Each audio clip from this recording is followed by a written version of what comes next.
السلام علیکم ورحمۃ اللہ وبرکاتہ۔ ایم بابو تنولی اسلامک اسٹوڈیو سے ایم بابو تنولی اپنے دیکھنے سننے چاہنے والوں کے لیے ڈھیر ساری دعائیں لے کر ایک مرتبہ پھر حاضر ہے۔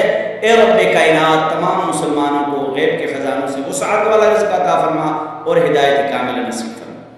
ایم بابو تنولی اسلامک اسٹوڈیو سے آپ کے لیے انتہائی ضروری اور اہم مسائل لے کر میں حاضر ہوتا ہوں، اس لیے کہ آپ علیہ السلام نے فرمایا بلغوا عنی ولو آیہ، اگر ایک آیت بھی تمہیں آتی ہے نا، ایک دین کا مسئلہ تمہیں پتہ ہے، دوسروں تک پہنچاؤ۔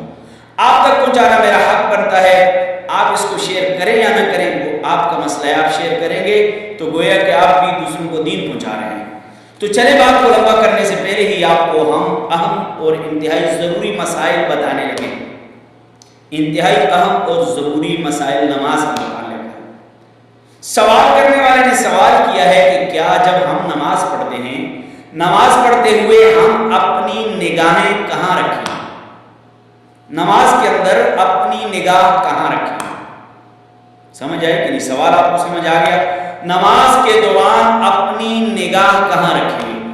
تو جواب یہ ہے حالت قیام کے اندر، جب کھڑے ہیں، ہم کھڑے ہیں، حالت قیام کھڑے ہونے کی حالت میں، خواہ وہ کھڑے ہونے کی حالت سورہ فاتحہ پڑھنے کے دوران ہو یا سورت پڑھنے کے دوران یا رکوع کے بعد جب کھڑے ہوتے ہیں، قوما جسے کہتے ہیں، کھڑے ہونے کی حالت میں ہماری نگاہ سجدے کی جگہ پہ ہونی چاہیے۔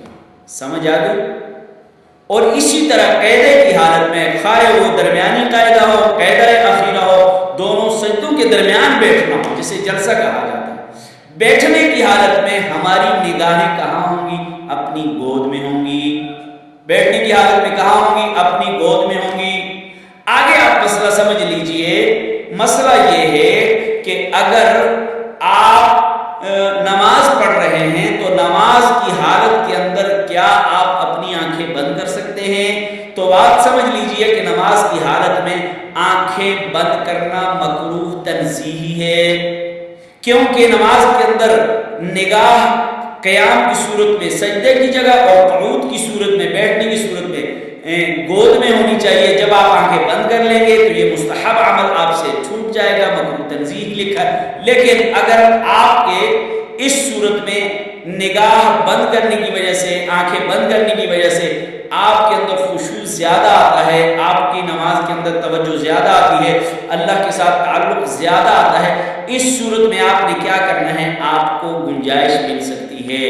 امید ہے کہ آپ کو سمجھ آ گئی ہوگی۔ اگر سمجھ آ گئی ہے تو دوسروں تک، آپ تک میں نے پہنچا دیا، دوسروں تک آپ پہنچائیے۔ السلام علیکم۔